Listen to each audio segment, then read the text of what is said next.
Punchline sur CNews et Europe 1. 18h-19h, Laurence Ferrari. –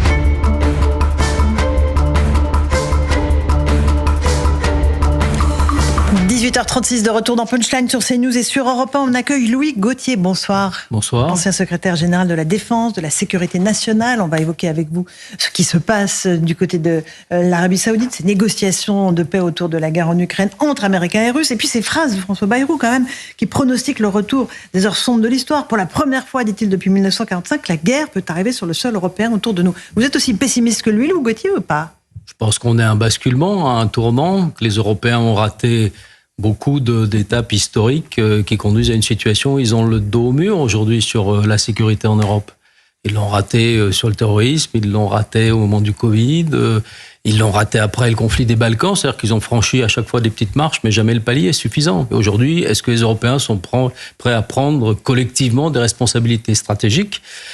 Et si ce n'est pas collectivement, quels sont les États européens qui sont capables de faire face à la situation actuelle, qui est une situation grave ? Bon, on a eu le sommet de Paris, on a vu qui était prêt ou pas à prendre des responsabilités. On fait juste le point sur ce qui s'est passé en Arabie Saoudite avec Maxime Leguet et on continue à en débattre avec vous.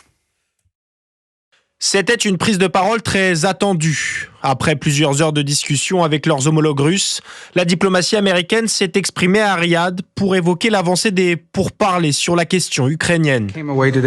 Je suis reparti aujourd'hui convaincu que la Russie est prête à s'engager dans un processus sérieux visant à déterminer comment, avec quelle rapidité et par quel mécanisme il est possible de mettre un terme à cette guerre.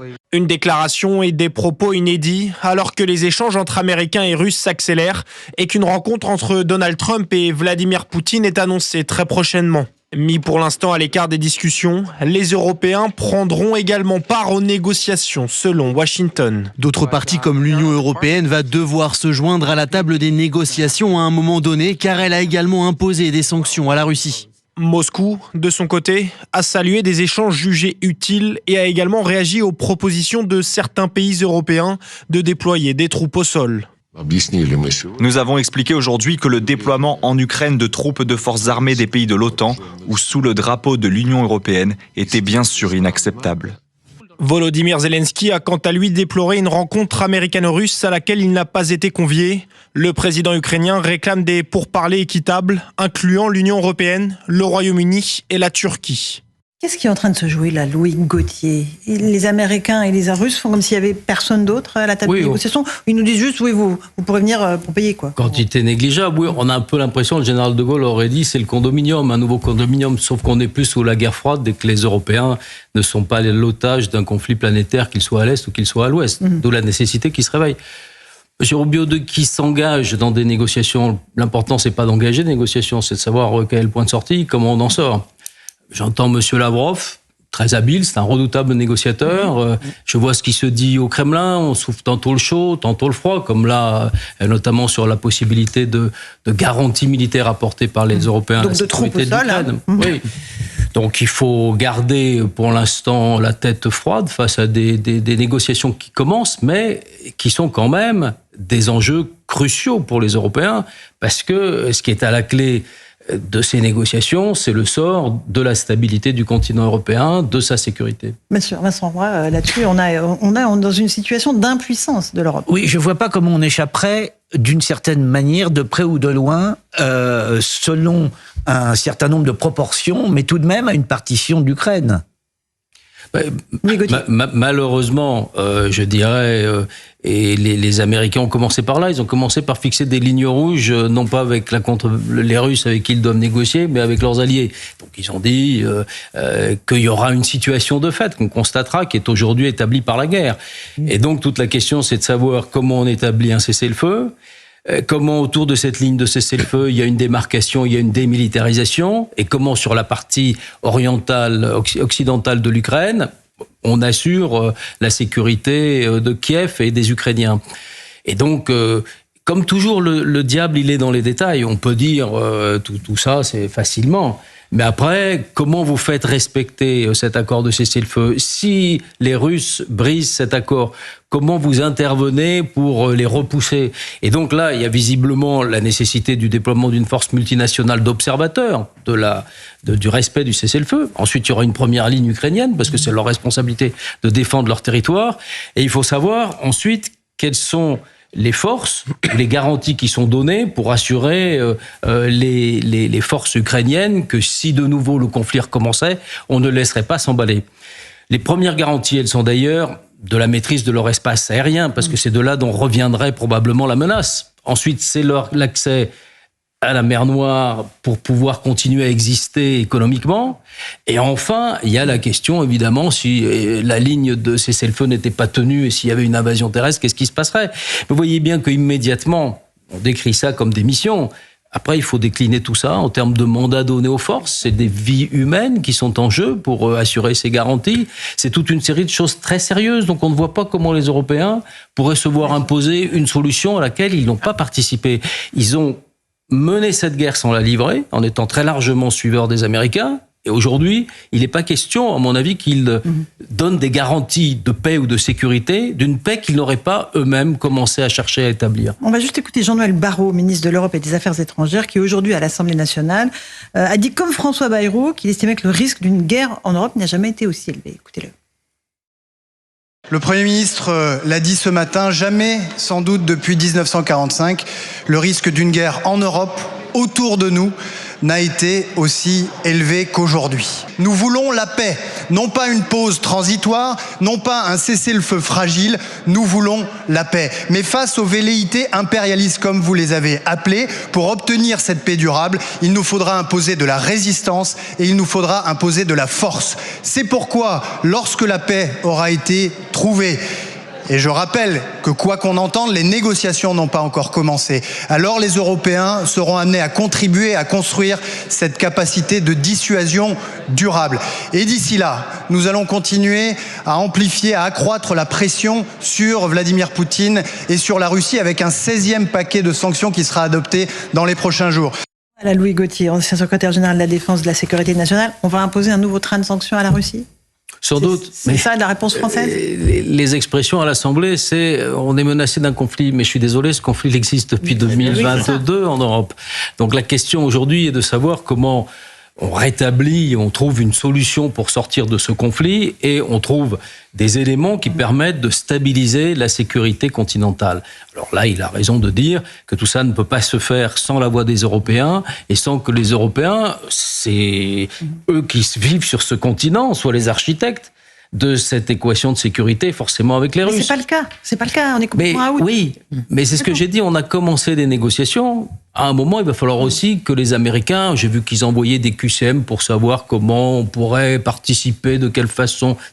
C'est pas cet exercice obligé de réponse. En réalité, à un moment, il faudra participer. Et voyez bien d'ailleurs que les Russes nous entraînent très loin en disant il faudra évoquer la question des sanctions. Avant d'évoquer la question des sanctions, évoquons la question du cessez-le-feu, évoquons la question de la viabilité de la sécurité ukrainienne, parce qu'on connaît les Russes.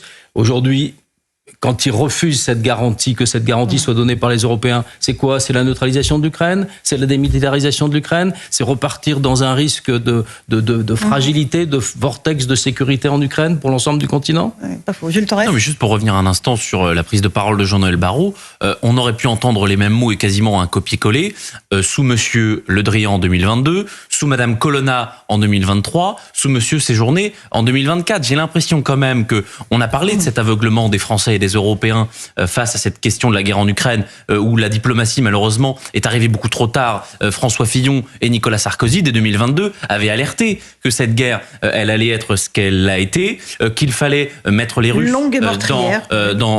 sur la table. Mais malheureusement les Européens et j'allais dire même les Français ne l'ont pas fait. Donc je m'étonne de cet aveuglement, de ce déni de la part de nos ministres des Affaires étrangères successifs face à une situation qui pourtant étaient connus par les meilleurs spécialistes de ce conflit. Gauthier, là-dessus ? Oui, une question. Pourquoi est-ce que vous dites que les Européens pourraient exiger à un moment donné de revenir autour de la table des négociations, alors qu'aujourd'hui ils sont complètement en jeu? Ils ont fait une réunion hier à Paris qui n'a abouti à strictement rien. Et si Donald Trump réussit l'exploit de jouer les intermédiaires entre les Russes et les Ukrainiens et que par miracle ils arrivent à un accord, en quoi les Européens seront consultés à ce moment-là? S'il y a un accord entre Volodymyr Zelensky et Vladimir Poutine, personne n'appellera Emmanuel Macron pour savoir ce qu'il en pense. Louis Gauthier. Oui, un peu comme vous, je ne crois pas beaucoup à la diplomatie, du perron, des sommets. Ces choses-là, elles arrivent au début ou pour saluer des conclusions positives. Il faut du travail. C'est vrai que cette initiative, elle était bienvenue après ce qui s'était passé à Munich, mais le travail, il doit être conduit entre les Européens. Je vois qu'il y a des évolutions convergentes entre Londres et Paris. C'était difficile de mettre M. Scholz au pied du mur à 5 jours de ces élections chez lui. Quand vous parlez de convergence, vous parlez des propos du Premier ministre britannique sur l'envoi de troupes. C'est-à-dire que je pense que les Britanniques sont prêts à examiner la façon dont les Européens pourraient, quelques pays européens ou tous les Européens, apporter des garanties de sécurité à l'Ukraine. Vous croyez sérieusement que les Britanniques, les Français pourraient envoyer demain des soldats ça dépend. En Ukraine, face aux Russes? C'est pour ça, c'est ce que je vous dis, ça dépend ce que veut dire garantie de sécurité. Si c'est apporter une consolidation de la protection de leur espace aérien et maritime, on peut le faire à partir de chez nous et en tout cas à partir des bases européennes de l'OTAN. Après, un déploiement d'une force terrestre, est-ce qu'elle a besoin forcément d'être sur le sol ukrainien ou est-ce qu'elle peut être à la périphérie? Mais il faut des forces lourdes et des forces de réaction rapide pour intervenir. C'est une option qui peut être tout à fait envisagée. La frontière à la Pologne, avec la Pologne? Oui, puisque je dis il y aura forcément une force multinationale, internationale, on ne sait pas laquelle. Ensuite, il y aura une ligne de front ukrainienne qui reprendra sa place. Et puis ensuite, il y aura la possibilité de venir soutenir en logistique, en moyens, voire même en force, s'il y avait une violation de ce cessez-le-feu.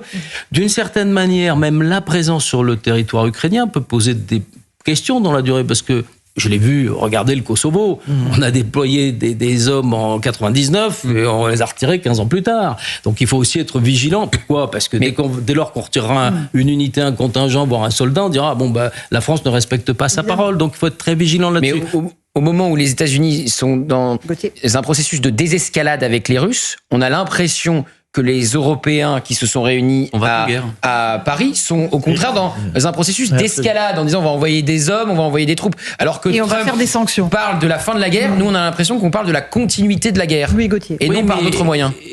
La fin de la guerre, c'est quoi? C'est l'arrêt de la conflictualité, des combats qui sont d'ailleurs un peu gelés dans cette phase hivernale.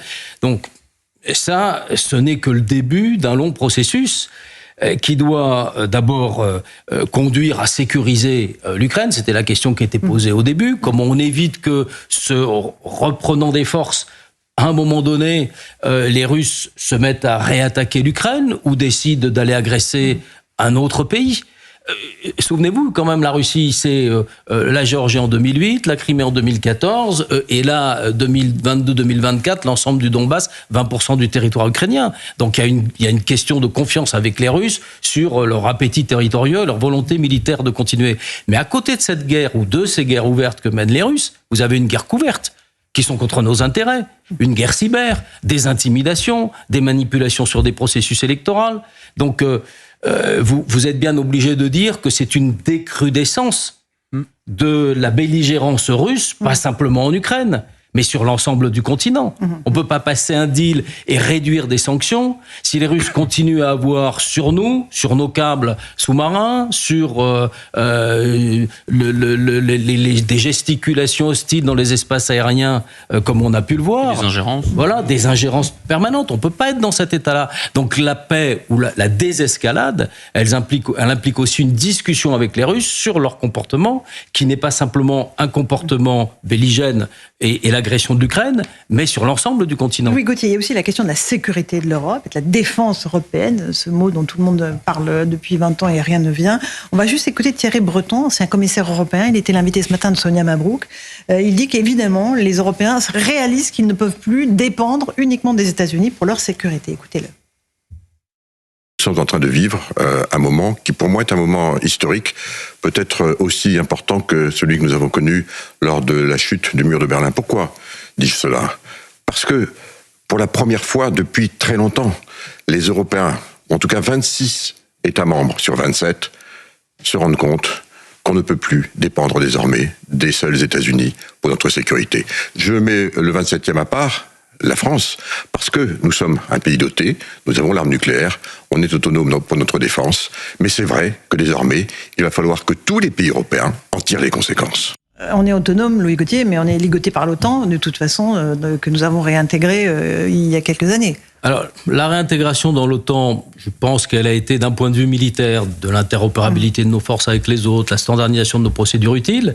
C'est vrai que dans certains moments cruciaux, c'est la liberté politique liée à cette réintégration qui pose problème.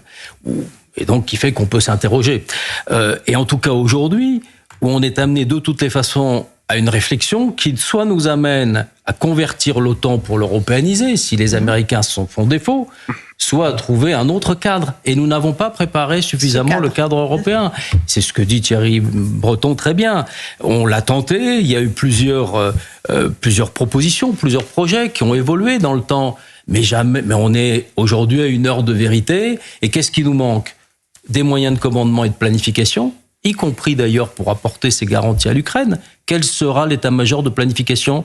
Les Européens se sont opposés à ce qu'on crée un état-major européen. Est-ce qu'on aura accès aux moyens de commandement de l'OTAN, même si les Américains ne sont pas là, pour programmer ses forces, l'envoi de ses forces, même à des niveaux qui n'impliquent pas d'aller à l'épreuve de force, mais simplement à la stabilisation. Vous voyez que, évidemment, toutes ces questions, on ne va pas pleurer sur le lait qui a été versé, c'est trop tard. Ce qu'il faut, c'est se mettre en situation d'apporter des réponses concrètes. C'est pour ça que l'Ukraine va être vraiment un cas d'école. Et la deuxième, c'est qu'on ne peut plus avoir des panoplies militaires qui soient pas cohérentes entre elles. Il y a besoin d'une rationalisation de la programmation de l'outil militaire européen pour que les Européens soient en capacité d'assurer leur sécurité collective. Le veulent-ils seulement? Encore une fois, les Polonais et les Allemands achètent des avions américains et pas des avions français. Bien sûr, il y a sur ces sujets des divergences d'approche.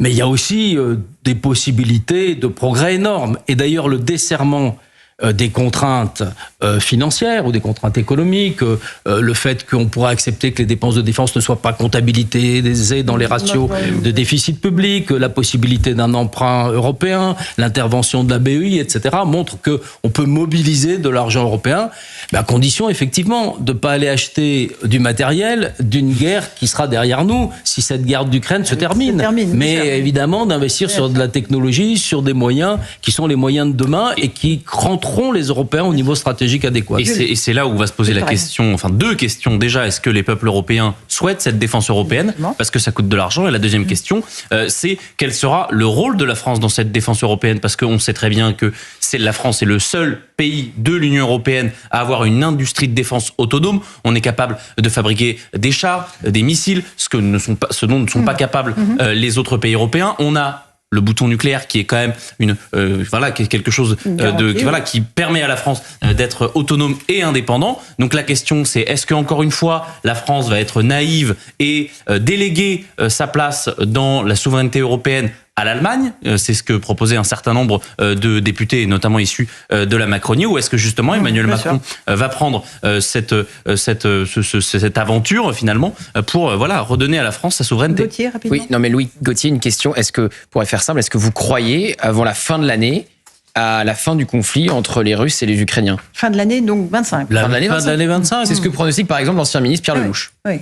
C'est une possibilité, mais comme toutes les possibilités de dérapage, dans un processus qui est quand même mal maîtrisé, parce que ne tenant compte d'abord pas d'avis des Ukrainiens, et ensuite pas de l'avis de ceux qui pourraient être amenés à conforter ou à consolider cet accord. Donc il y a autant de risques de réussite que malheureusement de risques de dérapage. C'est un processus qui n'est pas contrôlé. Et pour nous, il ne faut pas se déterminer par rapport aux autres. L'important, c'est de se déterminer par rapport à nous-mêmes. Et c'est pour ça que je pense que la question des garanties, qu'on considère être un point particulier, elle est déterminante parce que d'abord, elle peut faire levier sur l'ensemble. Elle peut créer une solidarité particulière avec un cœur d'État qui serait prêt à prendre leurs responsabilités. Et donc voilà, on est au début d'une démonstration. Monsieur Rubio disait, c'est ce qu'on constatait tout à l'heure, on s'engage. Mais la question, c'est pas de s'engager, c'est de trouver le point de sortie adéquat. Après, s'il y a un accord, ça serait une victoire pour l'administration Trump, absolument colossal. Après l'accord sur les otages, après l'accord sur les otages, voilà, c'est un cessez-le-feu entre l'Ukraine et la Russie. À ses risques et périls, parce qu'un accord aujourd'hui, la problématique, c'est de sa tenue dans la durée et que ça n'ait pas entraîné par effet de domino des catastrophes que cet accord était censé éviter. Bien sûr. Avec des débordements sur le sol européen ? Il peut y avoir des débordements. Je pense que les Russes vont d'abord tenter de reconsolider leurs forces, mais rien ne dit aujourd'hui qu'ils vont rentrer dans une désescalade par rapport à un premier objectif qui est la domestication de leurs étrangers proches, la Géorgie, la Moldavie. La Biélorussie c'est fait, l'Ukraine ce sera fait, par rapport à leur volonté d'effrayer ou d'intimider en permanence les États baltes, par rapport à toute une série de provocations qu'on connaît depuis maintenant plus de 5 ans en Europe. Merci beaucoup Louis Gauthier, ancien secrétaire général de la Défense et de la Sécurité nationale, qui était notre invité ce soir dans Punchline sur CNews et Europe 1.